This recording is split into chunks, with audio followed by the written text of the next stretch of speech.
Can you hear me all right? Just need to know that. That's kind of important. As I turn on the other light. Maybe. All right. Can everybody see me? Yep, there we are. How's everybody tonight? Oh, hold on one second.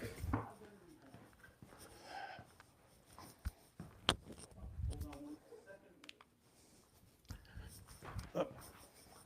Sorry about that, guys. All right. All right. I know I can hear because I heard it coming through my TV over there.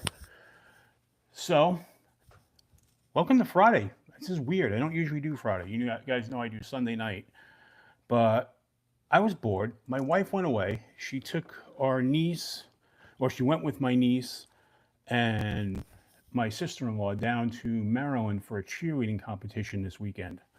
So they'll be there. They were there. They left about 3 o'clock today, got down there. They'll be there tomorrow, and they'll get back late Sunday night. Gareth, what's up, buddy? Hey, Nate, how you doing? William, how you doing? SC Nice Monkey, welcome in.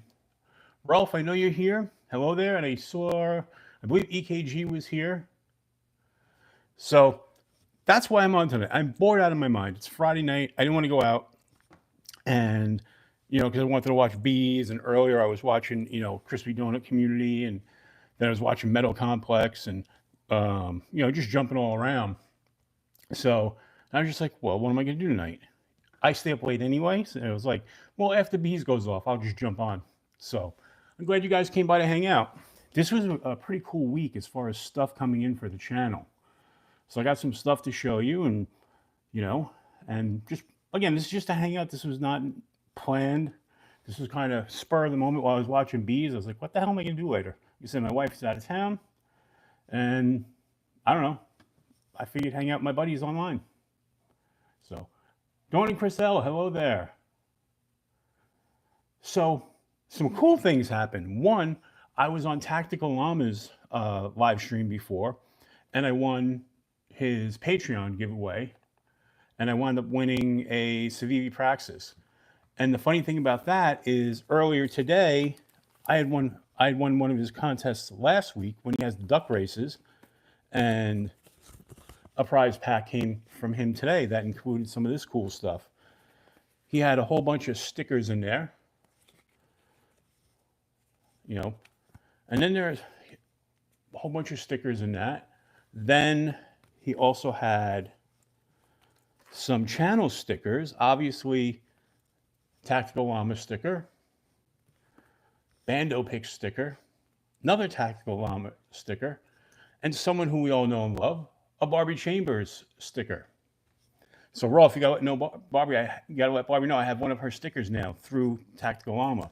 He also had 2 morale patches, Tactical Llama in white and a Tactical Llama in black. So I don't think you'll be able to see the details on that, but it was pretty cool. Well, Rolf, I'm sorry. I had to get, the mini Praxis was calling my name. So there were some other stickers in the prize pack from Tactical Llama from last week's giveaway. So I've won his giveaway. Actually, I've won 3 weeks in a row.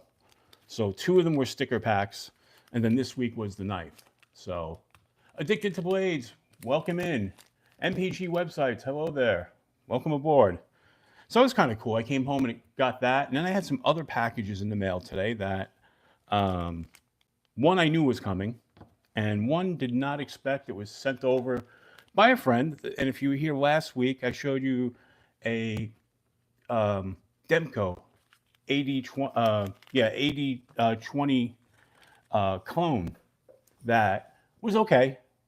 So I got another clone knife today in the mail from my same friend who doesn't want me to name who he is because he's sending me clone knives. But it came in this box, this very plain box. And what was in it, when you opened it, was a clone of the Benchmade Narrows. Now, it's a clone, but what they did was they did not put a logo on it. So it's not a real Benchmade. They weren't trying to fake it. So, and I got to tell you, if this is what the Narrows feels like, this is great. This weighs absolutely nothing. Now, I know on there it says, it says it has an M390 blade. We all know that's not a real M390. At best, it's probably D2, but Might be better than Narrows. I don't know. Hey, Nate, I will say one thing. I was cutting with it earlier. It's very sharp, extremely sharp. And the action on it is fantastic. It's drop shutty, deploys every time, has a great sound. I mean, this thing is fantastic. For what it is, it's a clone. But what's weird, they didn't put Benchmade on the blade. But in the box, if I can get the box open, they included a pouch. And on the pouch, let's see if I can get that open so we can see it.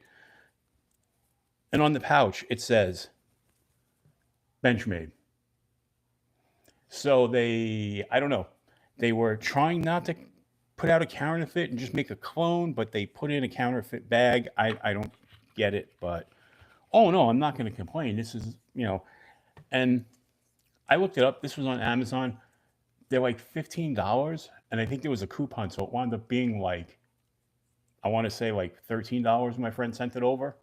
So it wasn't like a big costly thing, but I got to say, I'm kind of impressed for a clone. I mean, it looks like the real thing other than not having the logo.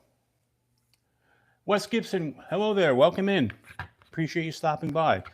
So that was one that came as an unexpected surprise today. One that I knew was coming was this, the Flitanium Beef. I've been waiting for this knife for a while. I don't know. I was reluctant to order it for a long time. Not because, I shouldn't say I wasn't reluctant for it. I really like the fact that I love this knife. But for some reason, all the time, I never got around to ordering this knife. So it came in today. I opened the box, right?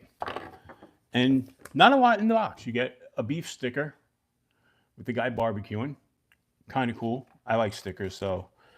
And then you get the knife. And this is a big bastard, man. Fantastic action on that. D2, G10 handles, access bar lock. This thing is just fidgety like crazy. You kind of play with that all day. Large handle, like you've seen in my videos, I wear an extra large glove, and this thing is big, man. And what I love is I love that ramp up right there. That ramp up is fantastic. It's got some great jimping.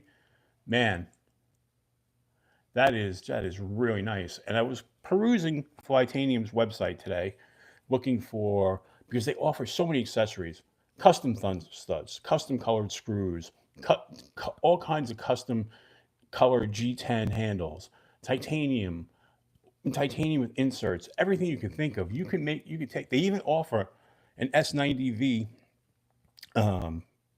replacement blade. So if you want to upgrade from the D2, you can, and it's only like $79, which is not bad.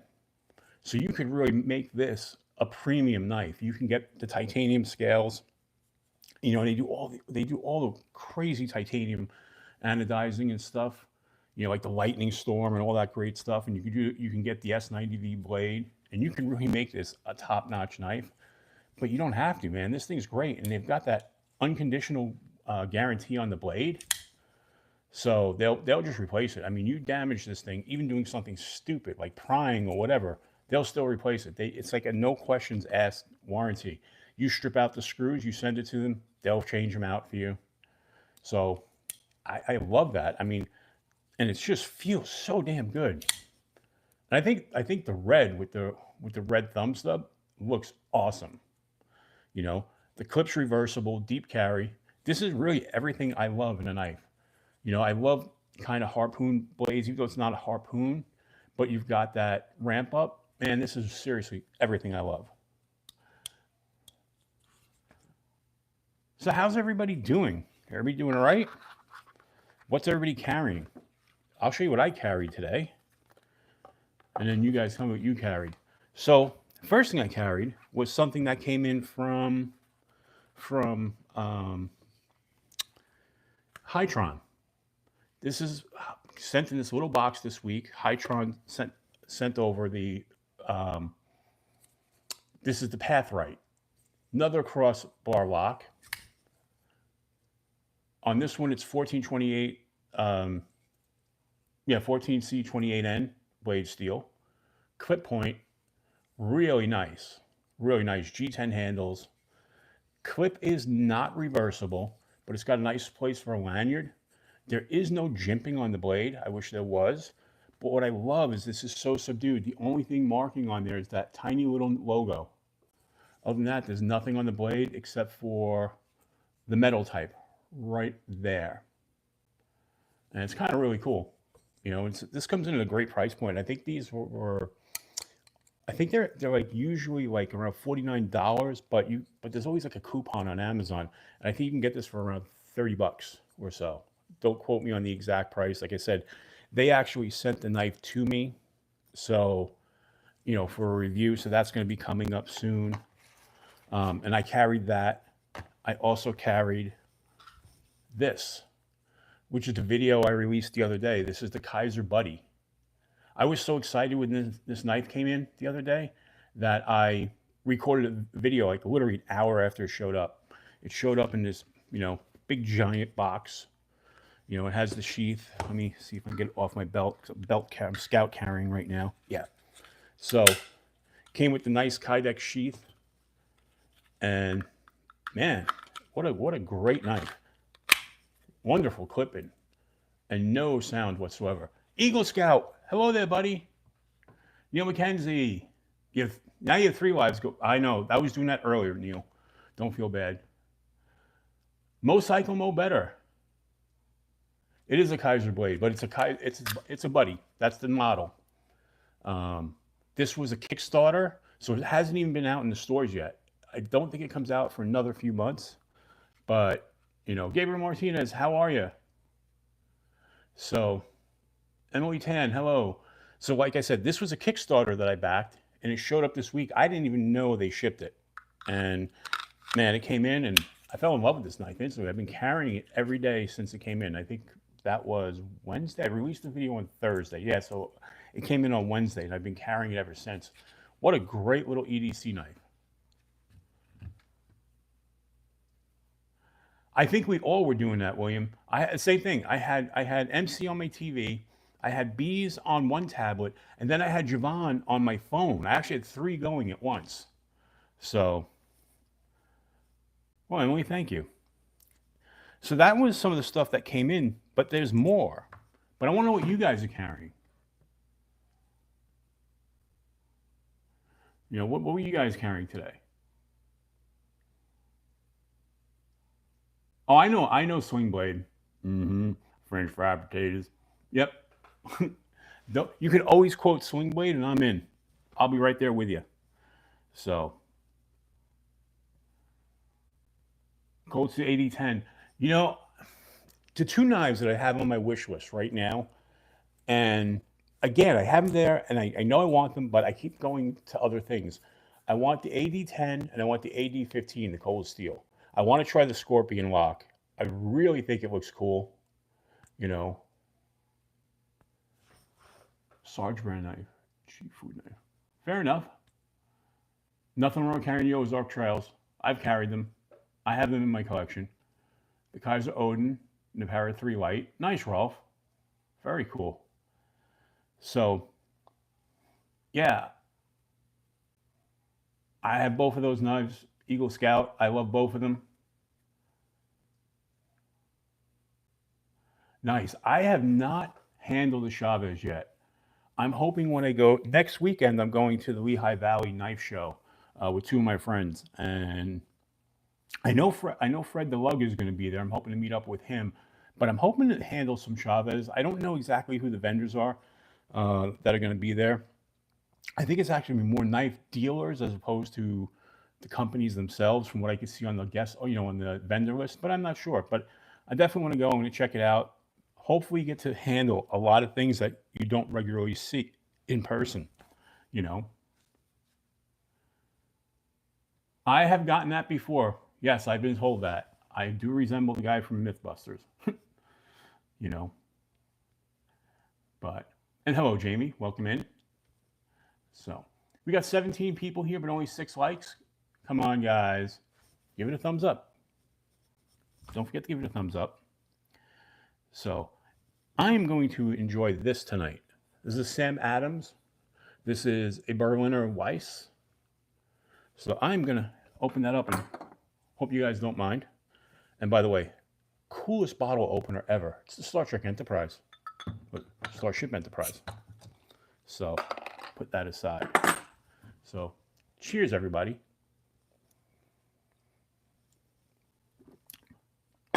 That's good. Ooh, that is really good. Big Kirk. Hello there. Yeah, wow. Somebody named Big Kirk comes in as I use the Starship Enterprise bottle opener.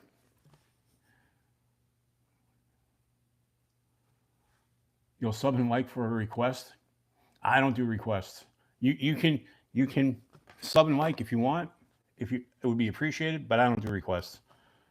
You know.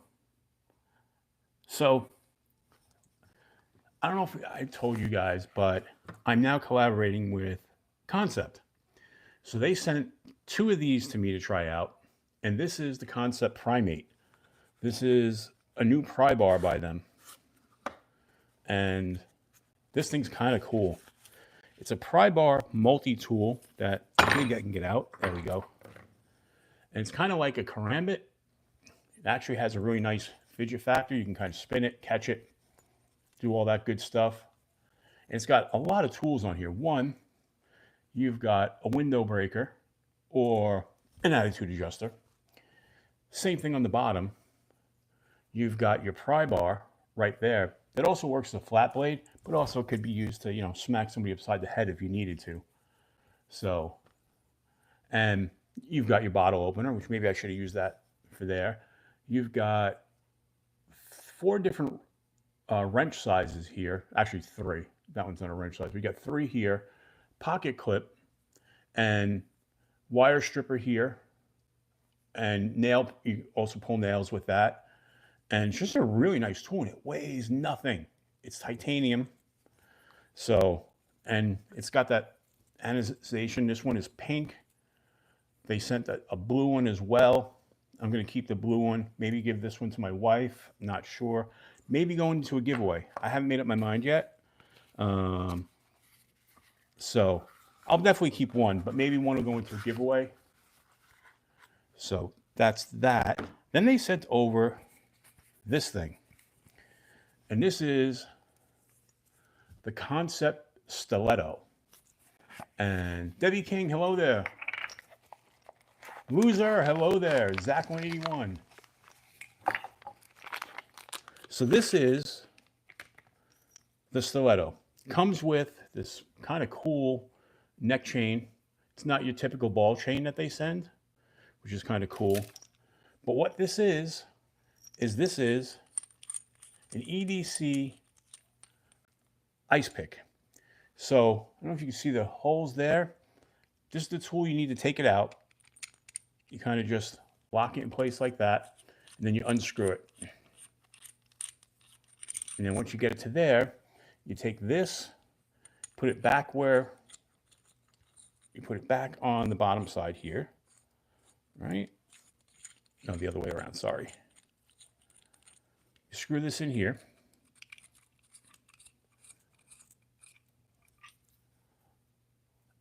And then this goes right back on top.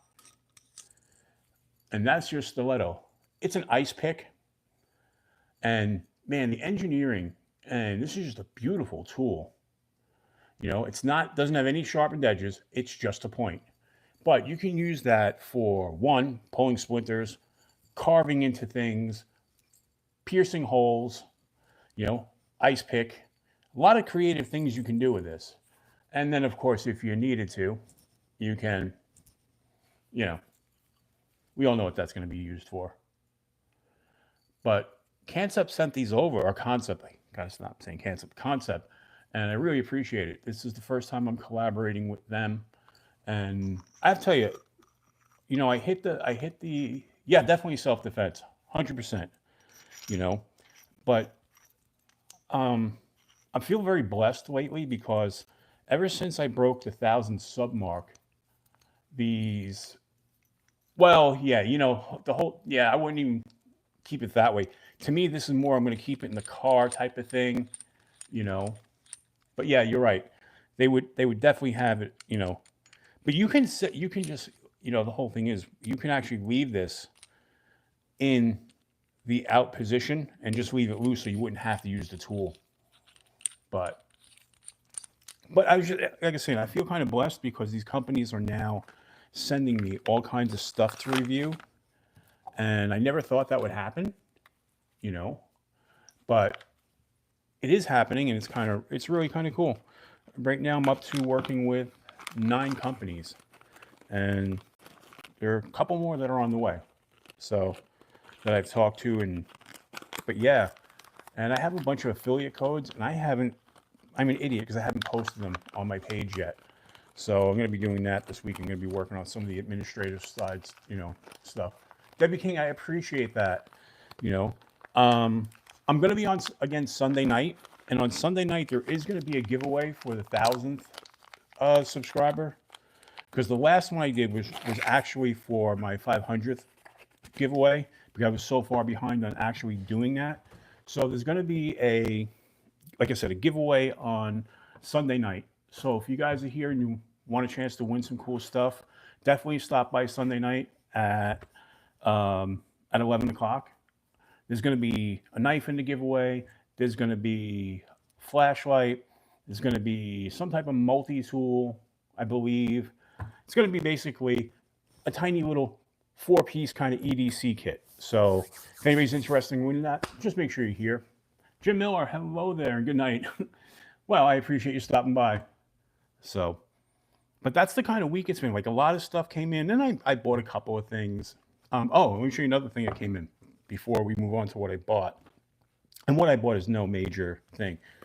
But Byberry sent me, this is one of their newest multi-tools. And this is the one where you can exchange the blades in it beside having the regular blade. And it's got your full bit set. I'm looking forward to this one because I already have a Byberry that I've used a lot over the last, 6 months or so. And this is the 19-in-1 tool. And this one is more. I don't know exactly how many tools are in this one. I haven't even opened this up yet. But there's a ton of tools on this one. And I can't wait to check that out. Brown Sugar, hello there. Glad you're here. El Cap Addict, hello. So I can't wait to check that out because that's going to be a lot of fun. I'm a big multi-tool guy. I mean, right now in front of me, I've got my Byberry. I've got the Shieldon multi-tool. I'm carrying my Power Pint multi-tool. There's always multi-tools everywhere around me. And actually, I had to take apart. Where I work, we had this big display, and it had a TV in it. And we're destroying the display. It's old and outdated, and the product's no longer available.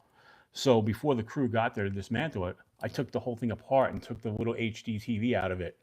So I took that home because it's it's like I don't it's not an 8. Yeah, I think it's like a 7 or 8 inch screen. So I'm going to use that for playing Nintendo Classic right here on the table, as opposed to on the big 65-inch TV. So it'd be kind of cool, and I can actually put it on the stand that's holding this phone. I can put that little 7-inch, 8-inch monitor right there and play. It'd be pretty awesome. So, but yeah, I want to take it all apart with just the Power Pint. Gareth, how you doing, buddy? So Gareth, it's probably early in the morning for you, correct? Because it's almost 1 in the morning here, so I'm assuming it's morning there. I don't know what the times are, so I can tell you what California is to here.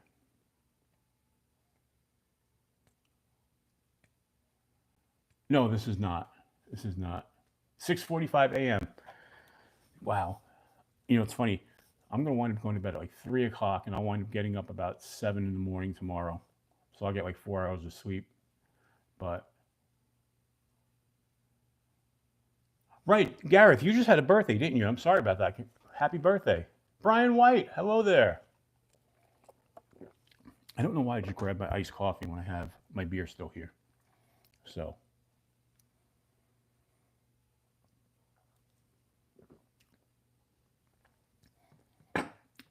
Ah, yes, the fake horse theory. I've seen that. That goes right up there with the fake bird theory, because we all know horses and birds aren't real. So. Actually, I was laughing about that at work this week. I was reading about how You know, the conspiracy that horses aren't real, which is really ridiculous and really funny at the same time. So I don't know what you guys all think about that. You know, so something else I bought this week, and this was really cheap. This is a $10 traditional knife that I got at Tractor Supply, and this is made by Mossy Oak, and it's not a bad knife for $10. You know, it's got 3 blades, has a half stop, doesn't have bad sound for a $10 knife. Mind you, it's not like my Rosecraft knives. You know, it's not going to be, you know, but you've got your clip point on that side. You've got your spay blade, and then there's a third.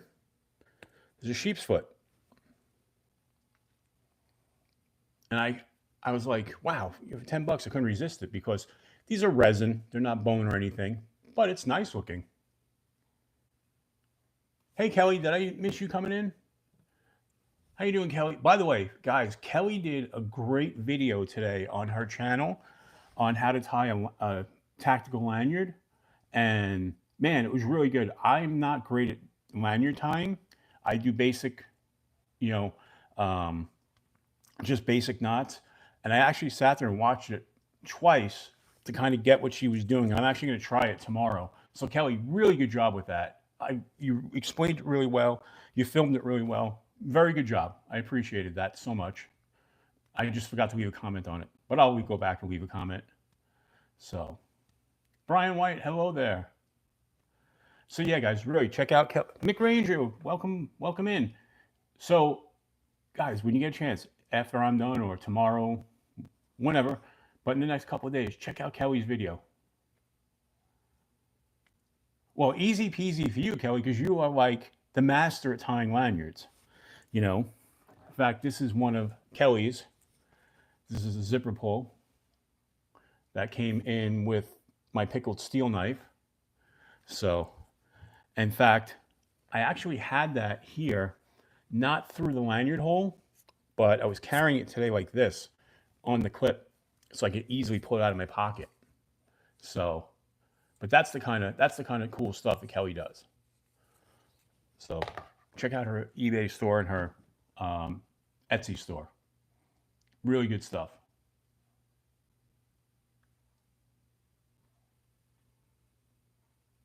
Yeah, well, that was the one. Yep. Do I have a UV light? Yes, I do. Yeah, hold on. I'll go grab it.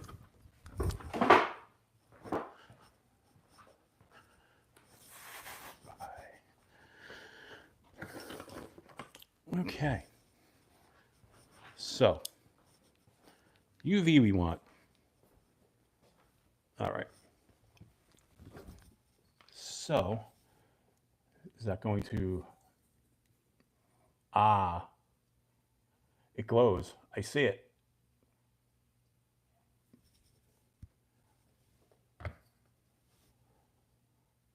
That's kind of cool. Definitely looks great under the UV.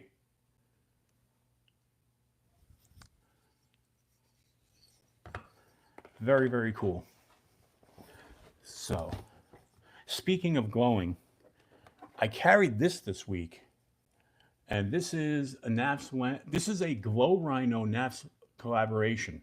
So this is a Nafslander 1. It has a tritium embedded into the thumb stud, tritium vial embedded on both scales, so those will glow in the dark, and a tritium vial in the back spacer. In fact, let me just put these lights out briefly. So you can see how they glow. And that is tritium. It's a radioactive material that is harmless because it's such a low level. And it's got like a 32-year half-life. So for the next 32 years or so, you know, I don't know how long ago they built this, but for the next, let's just say 30 years, it's going to glow that bright before it dulls to half of that, you know? So I am a huge fan of what Glow Rhino does.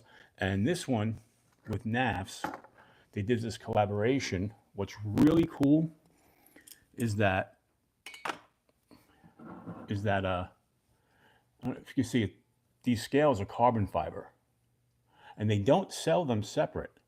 Same thing with that backspacer. They don't sell that separate. So the only way you're going to get this modded like this is through Glow Rhino.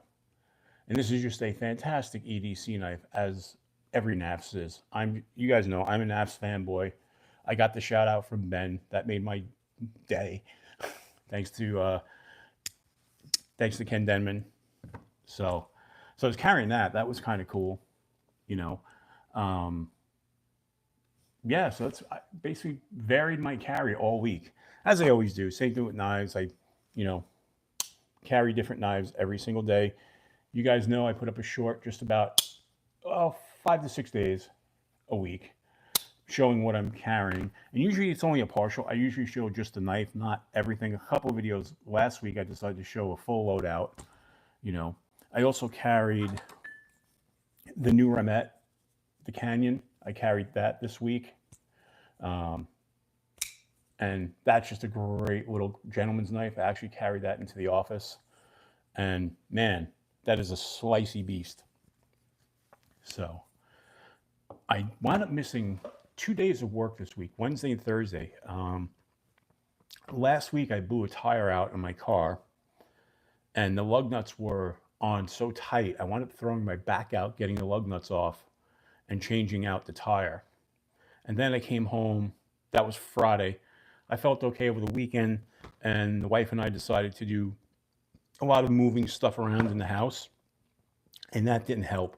And then Monday at work, even though I work in an office, I wound up lifting some things I probably shouldn't have lifted, and that aggravated it. And then Tuesday, we had the water coolers at work, and we had the big bottles you put on top. And they're like 40 pounds each. And here I am, one hand putting it up on top, and I messed up. I jacked my back up.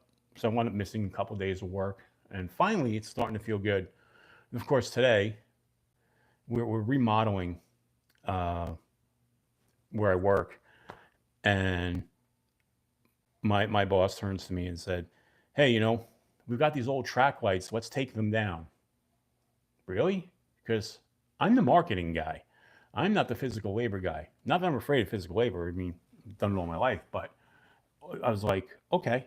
So now instead of me working on our social media accounts and our media stuff and whatnot, I'm sitting there almost like an electrician's apprentice, which I know that well from working with my dad, who was an electrician, what they do. And I felt like I was with my dad again. Pass me this, pass me that, pass me this. The whole time he's up on a ladder and I'm passing stuff up. And it was really aggravating my back. But then it kind of loosened up over the day, and I feel really good. So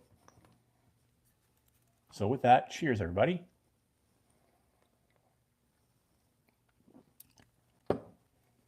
I'm glad everybody can hang out tonight. I really appreciate it.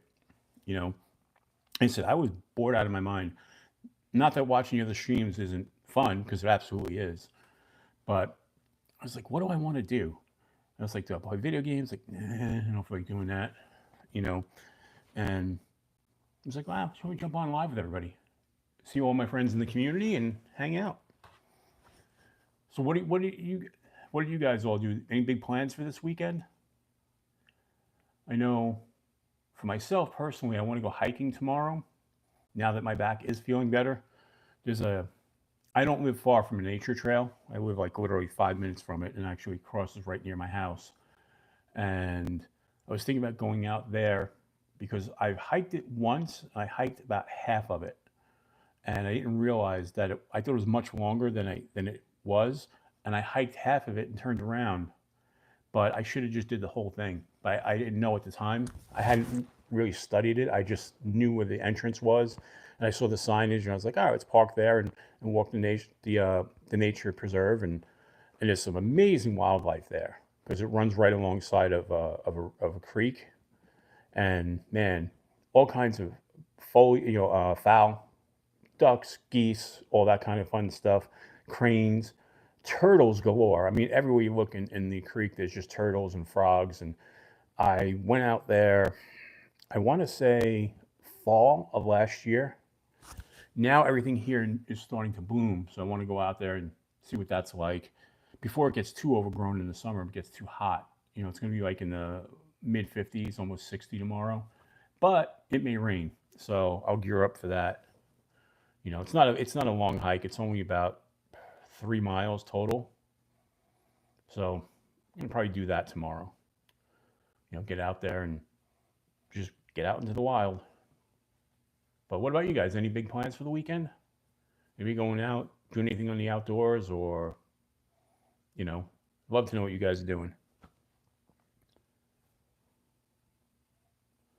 Also, too, if I go out on the hike, I may get a chance to actually put this guy to the test. So I'm looking forward to that. I think geez. I didn't realize you guys were chatting and it froze. The chat actually froze on my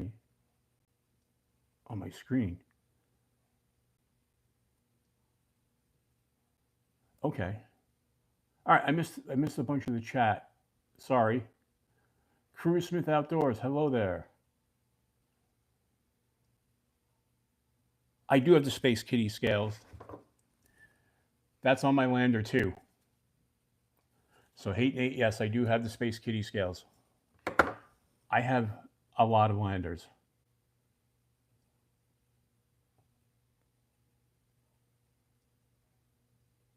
I was wondering why.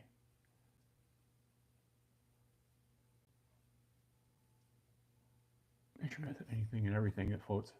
Yeah, Kelly, there's nothing wrong with that. When I first started my channel, it was that way. My channel started out as a motorcycle channel, and then it became, let's go see what roadside attractions there are. Let's go to this amusement park. Let's do this. And so my channel, if you look at the old videos, are all over the place. So get it together, Adventure 50.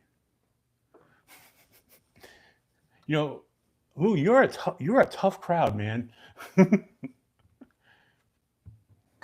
Robert Willoughby, hello there. Welcome in.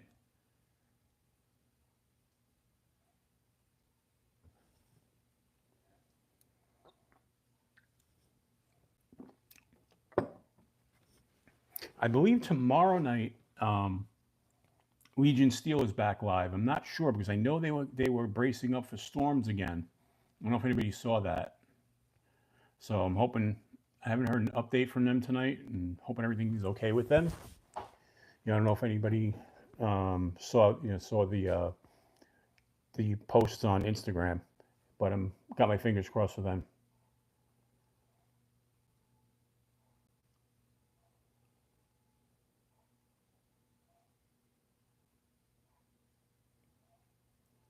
Amber Rose, not tonight. If you hit me up on Instagram, I may, because I have a couple of other YouTubers that we all know who are going to be jumping on. And I know I'm going to be jumping on with Eagle Scout on his live stream. I just have to figure out the day we can do it together. So, I would love to have, a bunch of people on here, with me, and not just me talking for, however long I wind up talking for. So, maybe on Sunday night, I'm talking to somebody that may be a guest on Sunday night. I don't know yet. Got to confirm that. I haven't done one with a guest yet.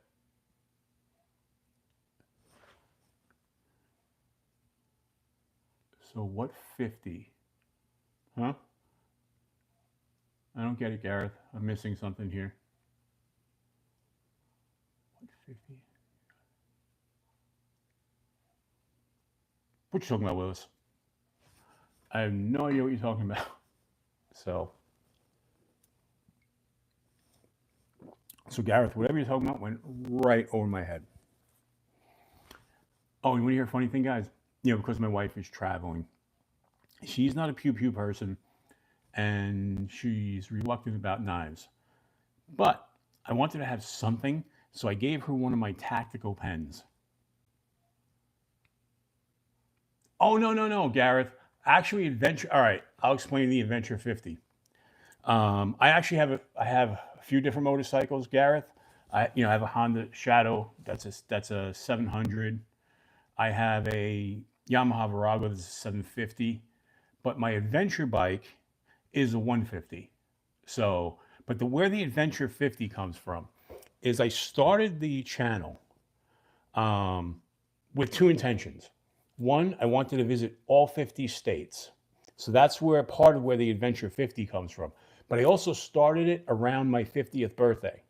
So that was the Adventure 50 part. I want to see all 50 states, and it was around my 50th birthday that I did it. So that's the Adventure 50 part of it. And if you look at my logo, before we added the EDC and knives, I can kind of explain what this all represents.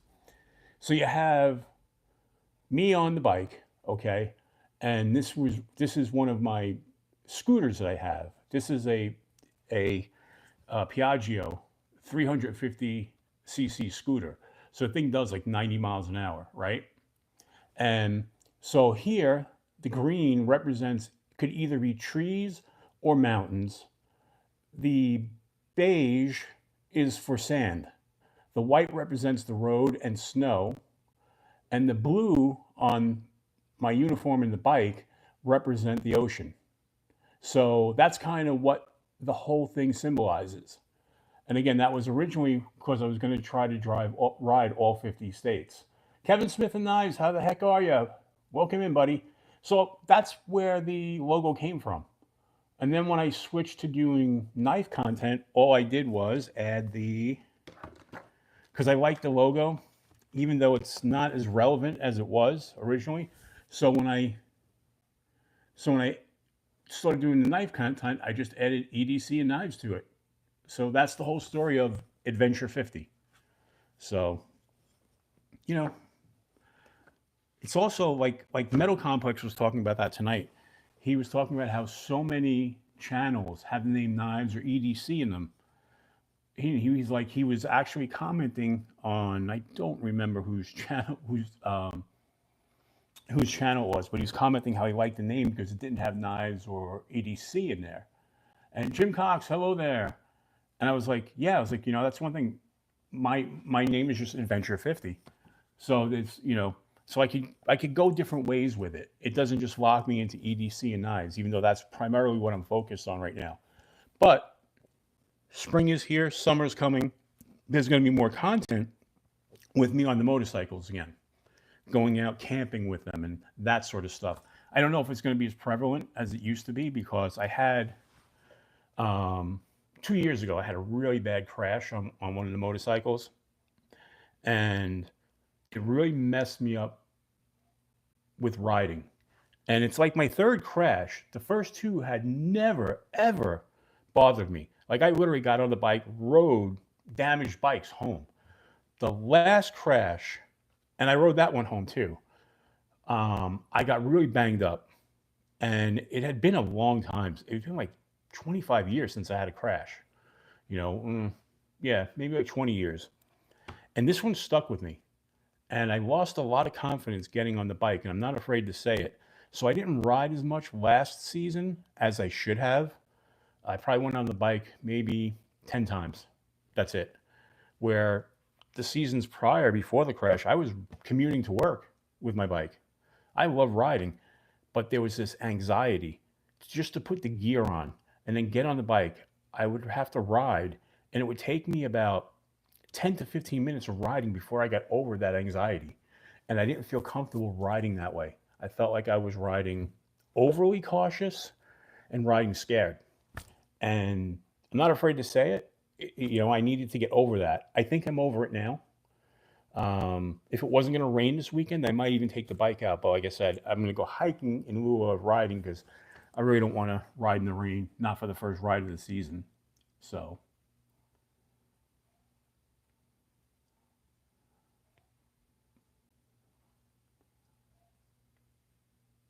That was the 920 is the one was the step up over the 750 because my Virago is an 84 or 82, I forget, because it's a million years old and man, doesn't even drop, not even a drop of oil does that thing leak, which blows my mind to this day. Starts up. The only problem I ever had was there was a solenoid problem, which was causing the starter not to work properly. and they don't even make the solenoid for that bike, but I found one that was for a Suzuki that just basically is interchangeable, and I put that in, and that bike has been perfect for years, very, very years. I mean, for years. Rode that thing from, at the time, Pennsylvania, all the way down to South Carolina to Myrtle Beach for Bike Week. Um, all my friends had these really cool Harleys, you know, and you know, and I'm here at the time, like they all had like 2008 Harleys in that area, and I'm riding a 1982 Virago, and I didn't care because it was just old. It had character and just rode really well. And unlike my friend's Harley that broke down in the middle of the trip, mine did not. So I used to joke and I was like, yeah, for all them making fun of my bike because it's so old, I was like, it didn't break down going down to Myrtle Beach. Now did it? Not that I have anything against Harleys. I don't mind Harleys. I like sport bikes better at this point in my life. Sport bikes and adventure bikes. Um, but yeah, I prefer riding in less populated areas. I prefer getting out on back roads. I mean, I happen to live, even though it's New Jersey, I live in farm country. So there are some times where I ride where I may not see another car because I'm taking all back roads. Lou, the thing about the Piaggio is it's a scooter, but it has 18-inch wheels, so it has very large tires. They're motorcycle tires as opposed to small scooter tires, and that thing only weighs like 350 pounds. And being able to go that speed with it, you can go into corners and just flick that bike around like it's nothing. It is so much fun. I have more fun riding that than I do my cruisers, to be honest. And the whole reason why I wound up with a scooter to begin with is because my wife said, I'm going to quote, if you buy a bike that I don't have to shift, I'll ride it. Bought the scooter. She got on the bike, got on it once, looked at me and said, nope, I'm not going to do this. It's not for me. So now I had this scooter and I was like, well, what am I going to do with it? And I decided, let's commute to work with it. And I started commuting to work because the thing gets almost 100 miles to the gallon. So especially when gas got really high up there in price, it's come down drastically. But when gas was like at $6 a gallon, man, getting 100 miles to the gallon is just a godsend, you know. But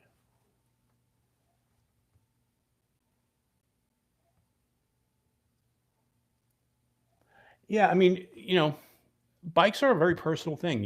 When I first started, I didn't like sport bikes at all. I always wanted cruisers and choppers, but I kind of grew bored of it.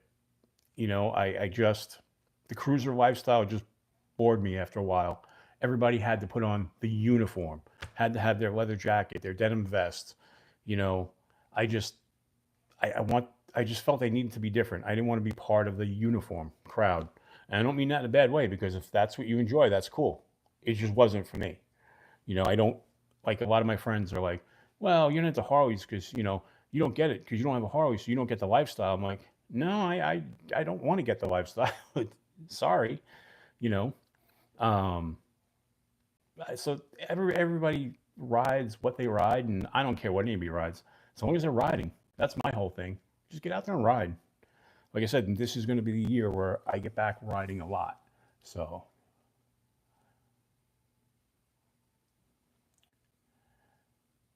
well, Lou, the big thing about Harley is that their audience is dying off. Statistically, most of their riders are 55 and older, and young people aren't buying the bikes.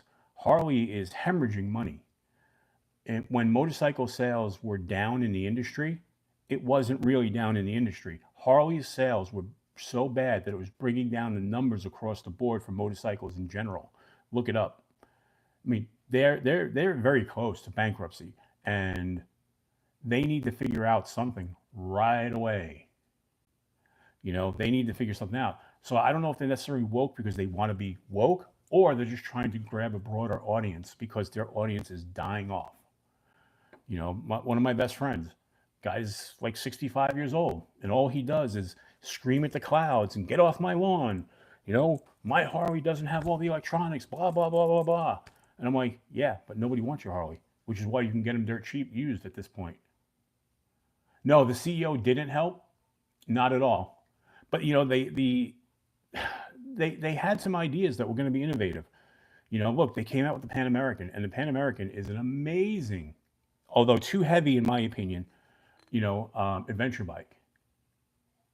But you know, it's they did a great job, but they didn't realize one, nobody wants an $18,000 adventure bike.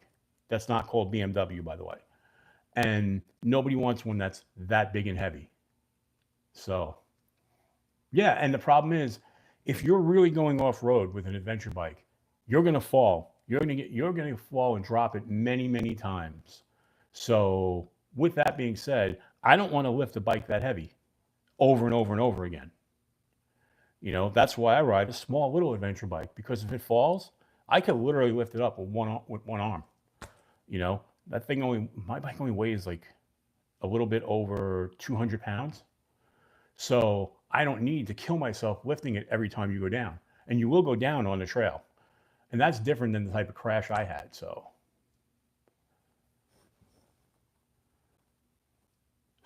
that's move one. Hello there. Misty, yes, an adventure bike. So, well, yeah, that's true, Jim. I mean, that's the whole thing. Old school banana skeet, huh? Long front choppers.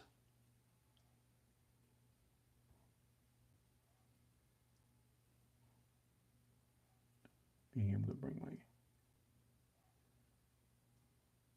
Oh, that's cool. That's very cool. 200R or 500 plus for Apocalypse. Well, I mean, if you want the Apocalypse and you're trying to escape, go with the bigger, faster bike. You know, but realistically, I have more fun riding small bikes fast than, or I should say, riding slow bikes fast than I do having, you fast bikes and having to ride them slow because I'm not out on the track. Now, two of my best friends, they are on a racing team. They go out every weekend. I can't show you my bike because it's outside and I'm inside. you know, yeah, that's true, Jim. But my friends have a racing team, and they're guys in their late 40s, and they call themselves the old guys racing team. And they go out there every other weekend. They are at the track doing track days and that kind of stuff. And man, that looks like so much fun. I was going to do it again. I was going to do that. I bought my racing suit and everything. And like I said, after my crash, I wasn't so much with it.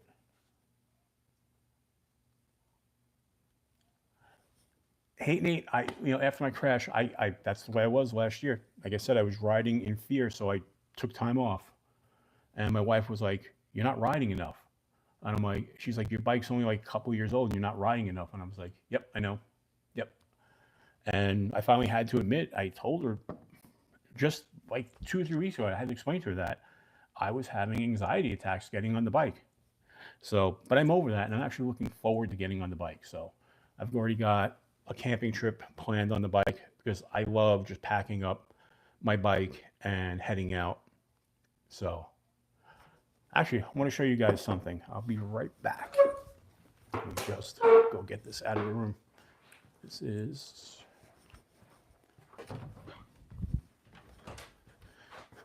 a book that influenced me when I was younger.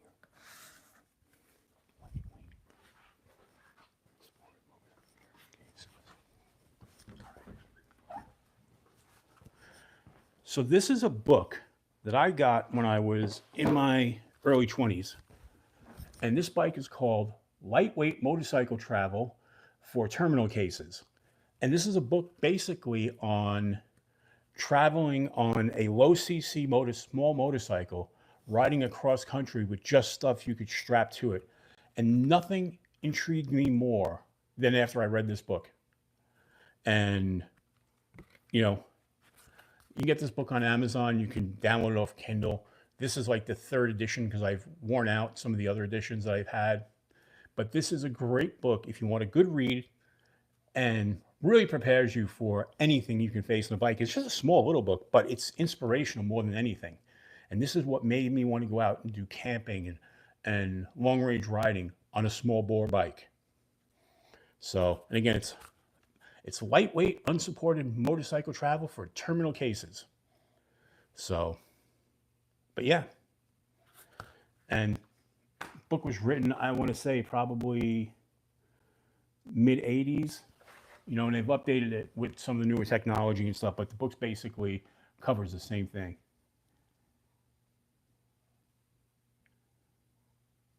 Yeah, Gareth, that might be too many bikes.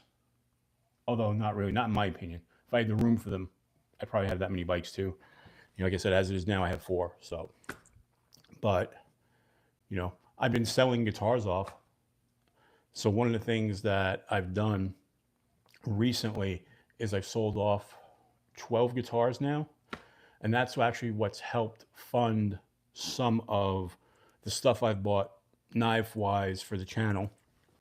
So selling off some of my one hobby to, you know, feed what has become my passion, which is EDC and knife stuff, you know.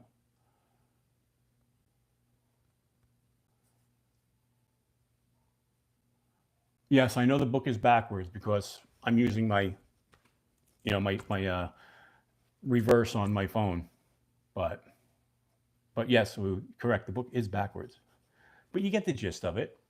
And I read the title out, so you know. But yes, the book is backwards. I totally get that.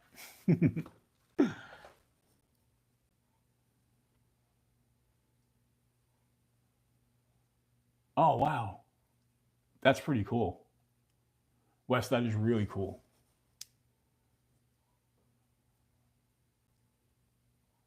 Kelly's mismatch. Yeah, sometimes I don't want to be right. Just touched in the head, you know. But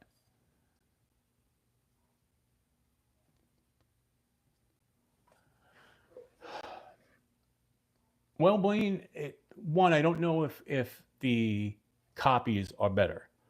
I can tell you, I have a Benchmade clone that is not as good as my my bug out clone, I should say.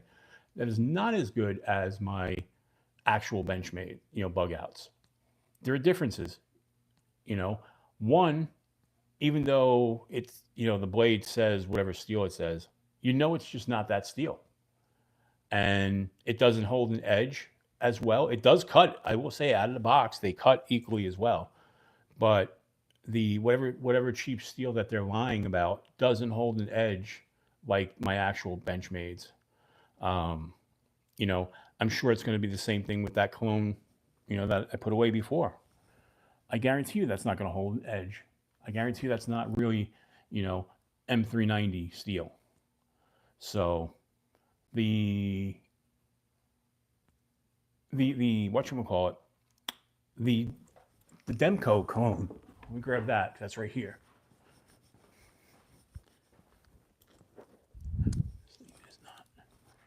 So that's the Demco clone that I had.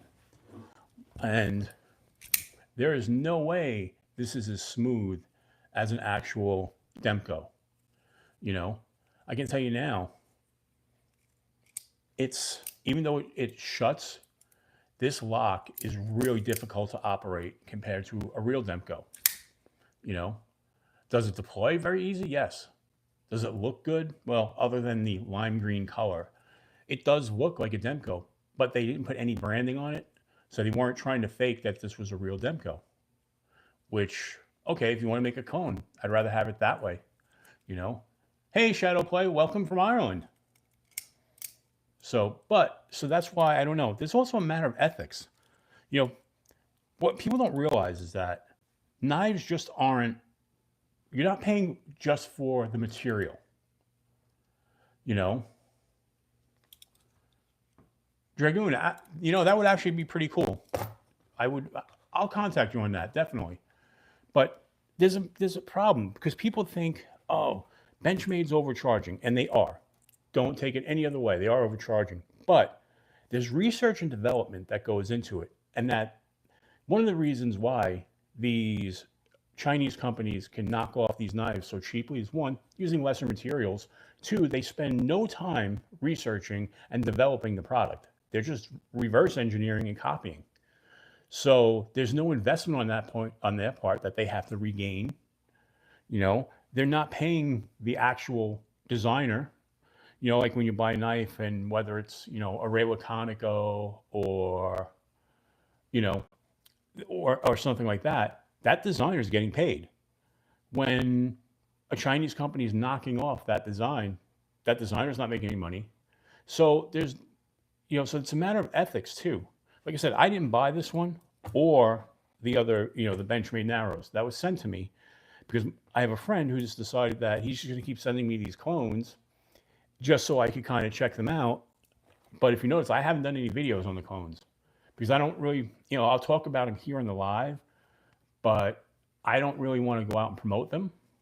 You know, I may do a video comparing some of the clones to the actual knives that I have, you know, but, and to show the quality difference and where you can spot the differences. Sometimes it's really hard to tell. Like obviously this one's very easy to figure out. It's a fake. It's not, you know, but like my Benchmade, the fake one, if I put that up on screen with two other real bug outs, it would be very hard for somebody who wasn't looking at them very close up to figure out which was the fake. You know, in fact, Zach's stuff, he did a video like that about a year ago where somebody was trying to sell him a clone. And he knew it was a fake right away once he got it. It was of a Griptilian. And what he did was he put 3 Griptilians on the screen. And I looked at them on the screen and I guessed the wrong one. I thought the 2 that were real, I thought one of those was fake. So I don't know. That's just my opinion on it. You know, it's a matter of ethics. But everybody, you do you, man. If you want to go out and get a clone and it makes you happy, go for it. I have no problem with it. You know, like I said, I've carried clones just to kind of test them out, but I wouldn't, you know, like I said, do videos on it.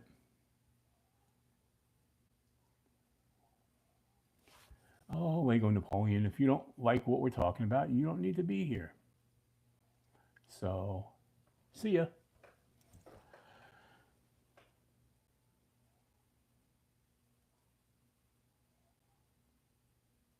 Oh, I'm sure. I'm sure, Dragoon. You know, I don't have any Spyderco clones. I've seen the Ganzo look-alike, but I wouldn't say it's a clone. You know, they don't even try to make it look, you know, they don't put the Spyderco logo on it, you know, and I actually kind of respect that. And there are slight differences on it. It doesn't have a Spidey hole. It's got an oval hole. So that way, you know, right away, you're not looking at a Spyderco. But yeah, I'm sure. I mean, I've looked around on, you know, on, you leaving, Rolf? We're just getting started. But no, I've looked around. Let's be honest. I've looked at Temu and AliExpress, and I've seen them. And some of them, man, they look amazing. And what I love is usually when they position it, you know, they'll have it laying over a Benchmade box, but hiding the butterfly logo or having that blurred out. But you know what you're getting, you know. Who are you talking to, Shane? I have no idea what you're talking about. But good call, Lou. You know.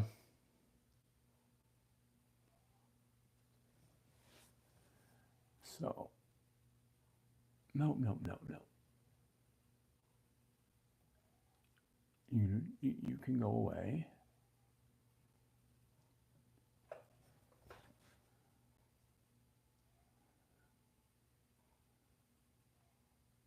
Oh no, Fresno boy. Would Grateful Dead may be the most boring band on the face of the planet. And I'm a musician, and when they go into those long jam sessions, I just want to blow my brains out.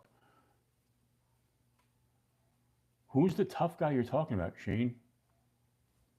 I don't know what you're talking about, dude.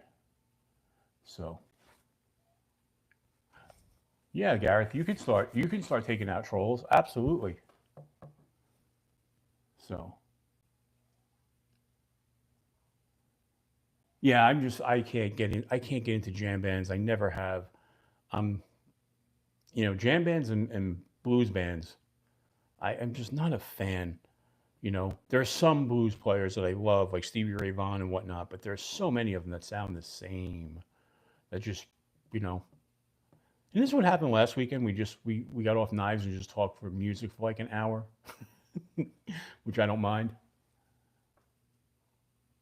Well, jazz is kind of the same way, but I find that jazz players, eh, from a technical standpoint, they're much better than blues players.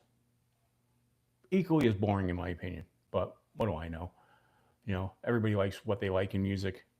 I'm not saying what somebody likes is good, bad, or indifferent. Everybody's got a different ear, everybody's got different tastes. That's why some people love vanilla, some people love chocolate. And then there are people like me who like pistachio.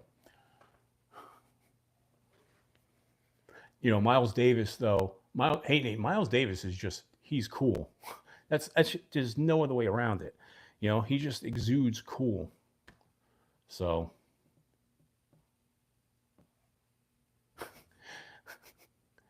no, not Jim, not all blues is boring, but some of it sounds the same, you know? And like I love um um oh the young kid, Kristen, I'm forgetting his last name now, but man, that kid's amazing.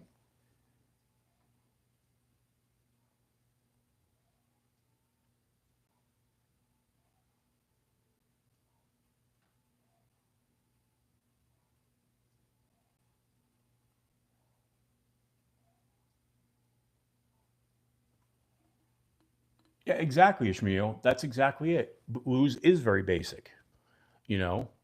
Let's play the same chords over and over again, and we'll just play different solos over them and change the sad lyrics to some other sad lyrics. But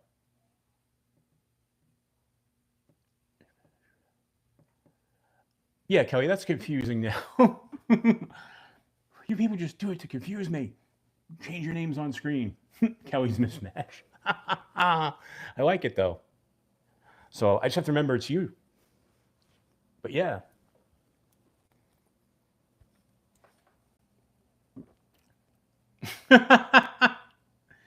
Very cool, Kelly. That's funny. Yes, Jim, that's exactly what I'm talking about. The kid's amazing. I was blown away first time I saw him. And the first song I remember hearing was Fresh Out, and that's such a great song. So it's not, I don't, again, I don't hate all blues, but I just find a lot of it sounds the same, you know? But when you get a kid like that, he's a prodigy. The kid's amazing, you know? When you have a Stevie Ray Vaughan, who Texas blues, and that's the whole thing too. There's different forms of blues, you know? I prefer Texas blues. Jimmy Vaughn, I Fabulous Thunderbirds, great stuff, you know. Um, George Thorogood, I love George Thorogood and the Delaware Destroyers. I mean, he's blues based all the way, you know. But you know, and as a guitarist, I do appreciate all music, you know. I'm not a big country fan, but there are some pickers out there in country who can play these riffs that are just amazing. You know, the twangy stuff gets to me. I can't put up with the twangy stuff. Yes, one bourbon, one scotch, and one beer. Classic George Thorogood. You know,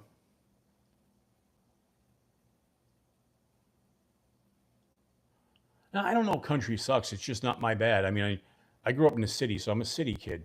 I live in the country now, but I grew up in the city, and there wasn't a lot of stations playing in New York City playing country music when I grew up, so I wasn't exposed to it until I got really out of the city. And I do find, man, there are some great pickers out there who can play some great runs, but I don't know, the twangy stuff. But what I find now is modern country music, right? Modern country music is much different than it was, say, in the 60s, 70s, and 80s. You know, now it's more like country rock than country music. So big stage shows. A lot of country bands are doing what metal bands were doing in the 80s as far as big stage shows, costumes, and that sort of thing. They've really progressed that way. And there are people I like, you know, like in country. I actually loved Garth Brooks. I dug his music, you know, but he was a guy who was influenced heavily by rock. I mean, his favorite band was Kiss when he was growing up. In fact, he was on the Kiss tribute album, and there were times he would actually go on stage in Kiss makeup, and it's like that's really cool because he took what he was a fan of and transcended it into something different, and I always respect that. Yeah, absolutely, Fresno, 100%. Music does evolve, and I will never be like my dad was. My dad, like I said, I think I talked about this last week. My dad was a musician. He was a drummer. At one point, he jammed with Ted Nugent and stuff. And about middle 90s, he just decided music is done for me. And I'm just going to listen to everything I ever listened to in the past and never listen to anything new. So I've never been that guy. I constantly go out and try and find new music. And there's a ton of great new music out there. So,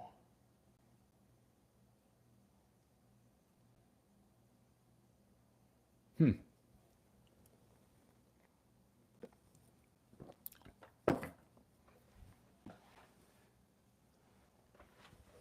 I cannot stand Janis Joplin's voice. And Hendrix is my favorite guitarist of all time.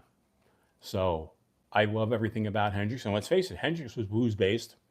He just took it to a different level and really integrated it into what he was doing rock wise. As far as Janis Joplin, I cannot stand her voice. So, I mean, that's basically where that's at.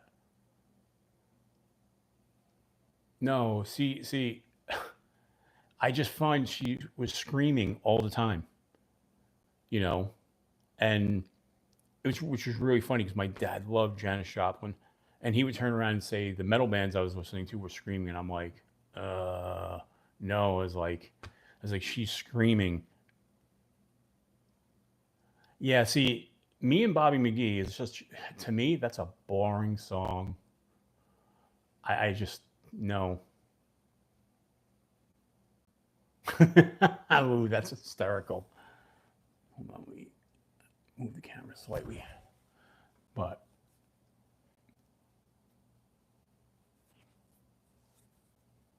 yeah, yeah. So one of my best friends that I work with, he used to play with Cool and the Gang. He was telling me a story today about he's older than me. He's in his 60s, and he grew up basically in the disco era playing that style of music. And he was telling me a story today about him and his band were auditioning to be Gloria Gaynor's backup band, and they were actually at a party at her house. And my guess is what he told me. I wasn't there, so I can't verify it. But he was just a teenager at the time. He wasn't even 18. I think he was like 17.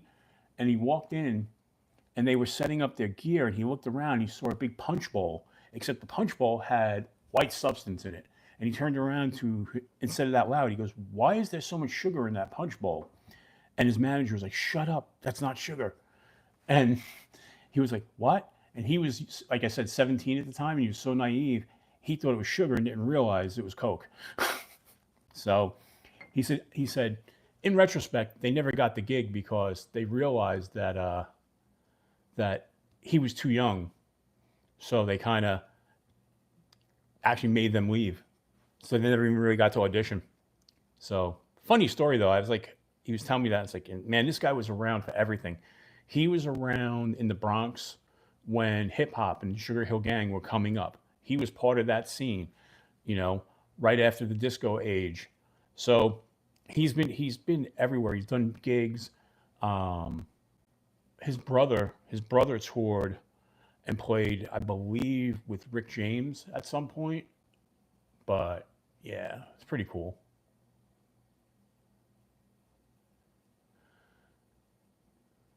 Mm, I never was Fresno, never was. I was not. I wasn't into drugs or marijuana. My thing was always alcohol, whether it be beer, heavier stuff, all kinds of stuff. So yeah, I was never my scene. People my scene just weren't. I think it's the age bracket because people who are older than me were into marijuana, coke, and all that stuff. My age group, who basically grew up through the late '80s and early '90s, we were more into alcohol, and the group that came after us kind of made a shift back the other way. So I don't know.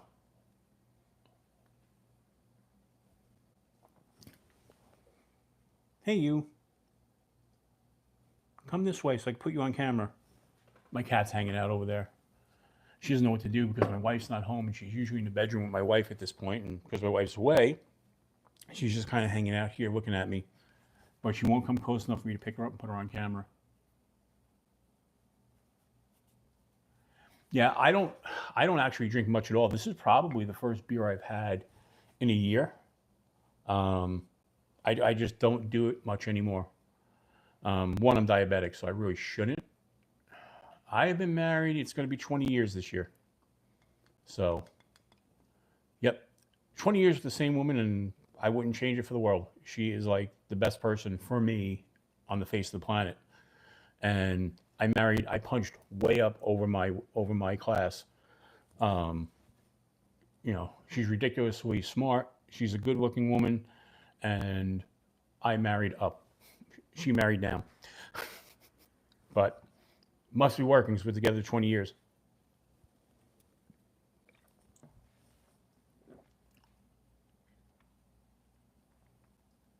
Mick, I love the early days of rap. Um, there's some stuff I like now, but I really like the early days, the early '80s when rap was still young in its infancy and it was pretty innocent. You know, John Doe, hello there. But it's changed. I mean, all right. Speaking of naive, my same friend who I was telling you a story about, he never realized that Curtis Blow was a reference to cocaine. He was like, "What?" I was like, "Yes, you don't get it, Curtis Blow." He was like, "I never knew that." And I told him, I was like, my friend, I was like, "You need to turn in your black card." In fact, he jokes to me all the time. He goes, "You know more black music than I do." And I'm like, I don't know how that is. I was like, especially since you grew up in that scene. But we have fun with it. We're two guys who are so close as friends. We could pretty much say anything to each other.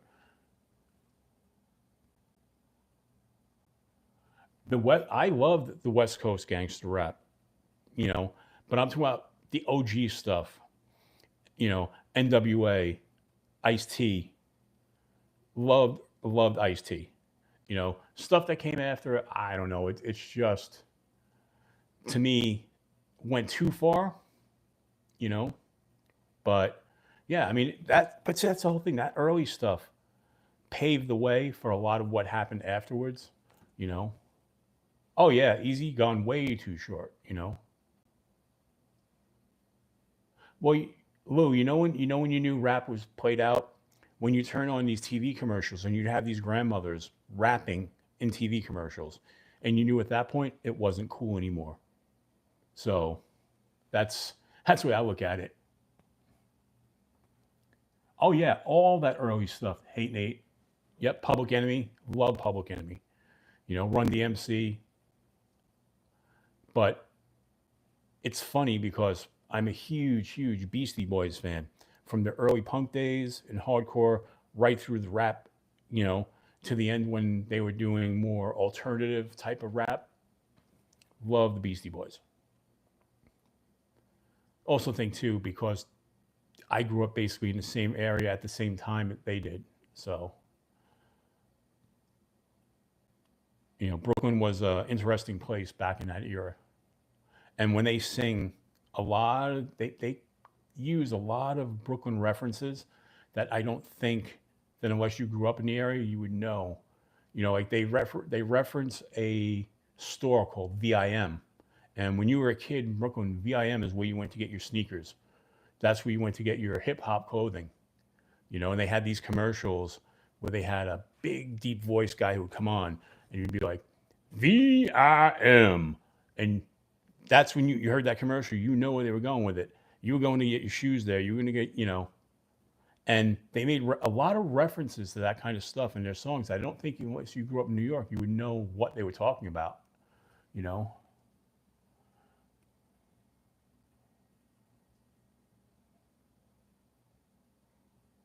Yeah, McRange, that's right, because you're from New York. You know VIM. Yeah, absolutely. Yeah, there's one in Queens. There was one in, I think they literally had them in all five boroughs because there was one in Brooklyn, not far from me, you know.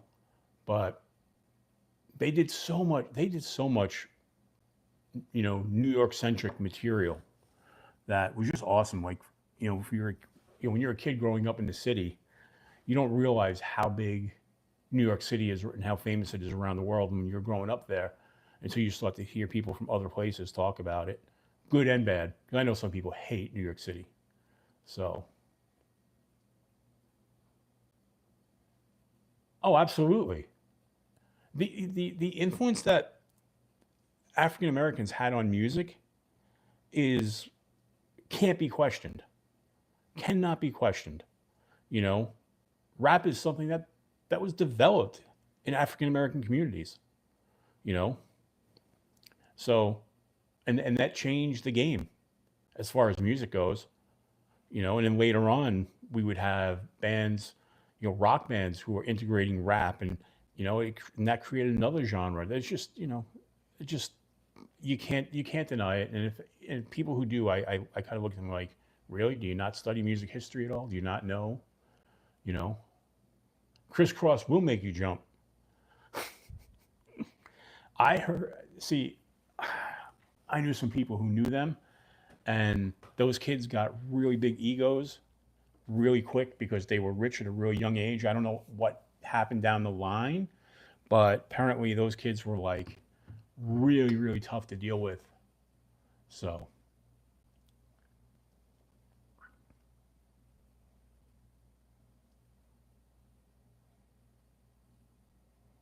well, you should feed the children in your basement, you know, especially if you're keeping them locked in bamboo cages. Stop it. But so we still have 18 of us here. If everybody's willing to hang out, I'm willing to hang out.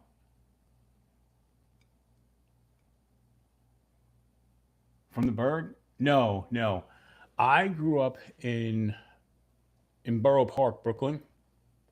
So I don't have my Brooklyn accent. It's gone away over the years since I moved away.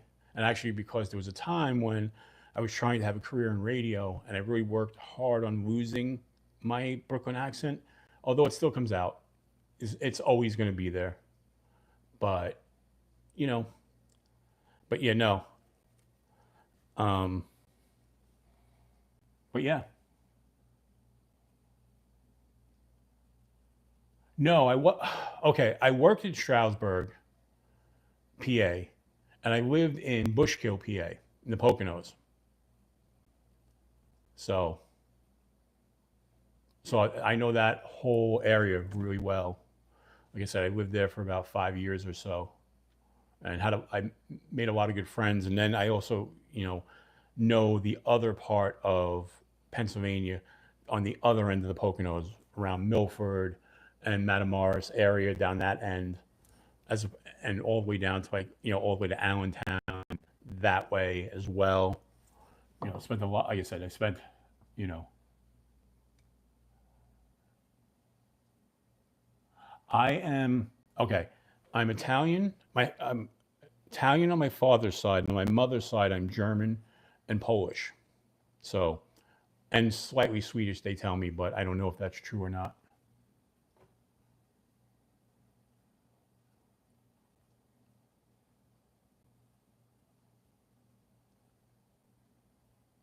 I can see that. I can see that.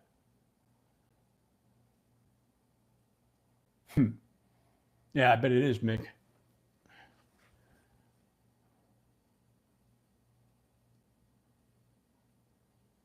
Well, Fresno, people from New York City, we grow up different. I mean, and this is what I try to explain to some people. I have a lot of friends who are, when it comes to laws and the way things are, because of where they've grown up, that they think that everything that they grew up with is right for them.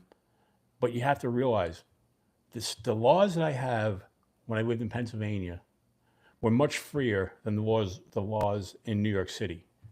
But in New York City, you couldn't have that kind of freedom. Not when you have 9 million people all living on top of each other. Tensions are always high, things are different. People don't realize the programs that work in the city are different than what's going to work out in the country or in the suburbs. So, it's just different. And I had to learn that, because when I came from New York to originally Pennsylvania, the Poconos, I was like, these people are backwards. And I started to realize they're not backwards. They just grew up differently. They're used to different things, you know? And I also noticed, depending on where you were, because New York is such a melting pot, Mick can tell you about this. You had friends who were every nationality, color, creed, religion under the sun. When I moved out to Pennsylvania, there were neo Nazi groups. I couldn't believe they actually existed in real life. They were only something I'd ever seen on TV. And I just didn't get it because I grew up amongst everybody. And I have a love really for everybody, you know? So, but that's just, again, people are raised differently. They grow up differently in different areas, you know? All right, hey, Nate, I appreciate you being here. I mean, geez, you've been almost here an hour and a half, and I appreciate you absolutely being here. You're awesome. So, so have a great night, Nate. But yeah, if anybody is here is not subscribed, please subscribe to the channel. Like I said, I do live streams generally on Sunday nights. Like I said, this was a pop up. This wasn't really meant to be, but I just wanted to hang out with everybody. And if you guys come back on the Sunday live, there's going to be a giveaway. I guess there's going to be multiple things in there, and I'd love to have you all come by. I actually think I'm going to wrap up because it's been almost an hour and a half, and it's 2 in the morning here in the East Coast, so I'm not sure what time it is where everybody else is. But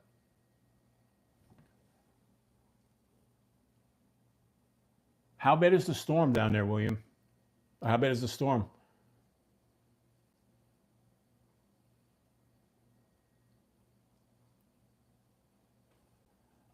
Probably I do game. I generally don't game online. Um, and that's because I never know when I'm going to be able to go on, you know. Um, Thank you, Mick. I appreciate it. So I do game. I do World of Warcraft. Um, the whole Fallout series, I absolutely love Fallout 76.